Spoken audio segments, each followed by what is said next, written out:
Starting off with a look at some schools rugby news, St. Joseph's College Colombo and St. Anthony's College Katugastura played out a 7-all stalemate in their inter-school Division A rugby encounter today. Now the match was played at the Bogambara Stadium in Kandy.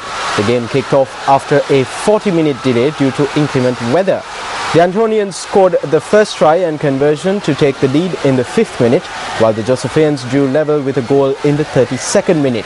Due to bad weather, the match ended 23 minutes before full time, with both teams having scored 7 points each.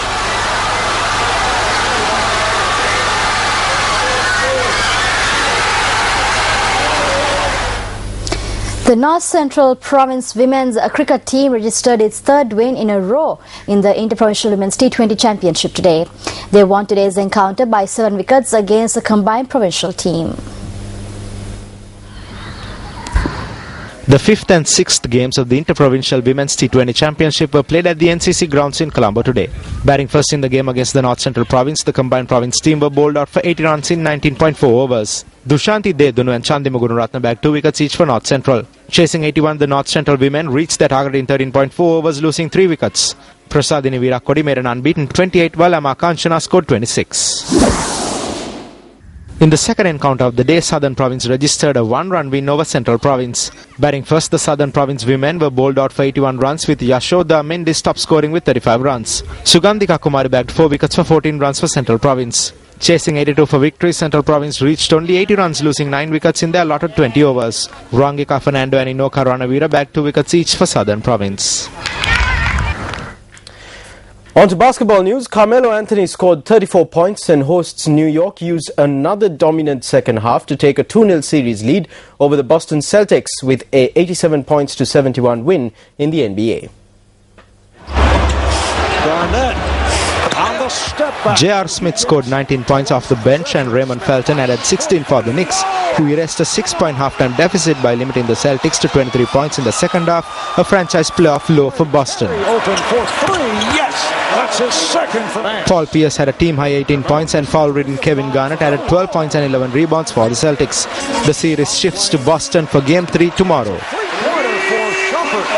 The Celtics led by as many as 9 points in the second quarter before settling for a 48-42 halftime edge. He's a lot older.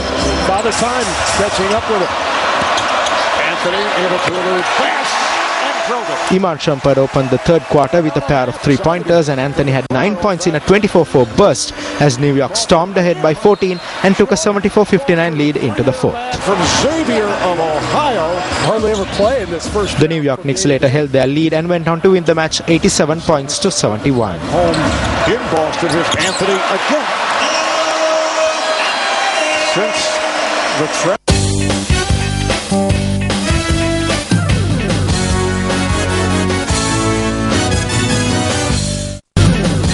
Sports First, brought to you by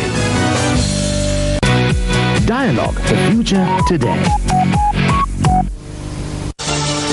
Before we wrap up the news tonight, Krishni, I have a question for you. Have you ever thought of settling somewhere else? Well, no, Nadeem, not really. Why? Well, what if I told you that a company is preparing to colonize Mars and they are on the hunt for volunteers to fly to and live on the red planet? That would be an incredible journey, but is it really possible? Well, the company believes it is, and they are inviting people to join the program. Now, they have proposed several settlements and they plan to begin colonizing within 10 years from now.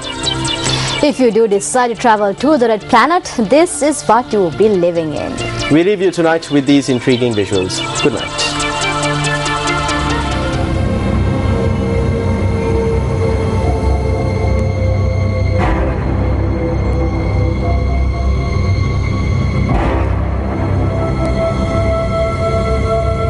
I think it's an idealistic mission.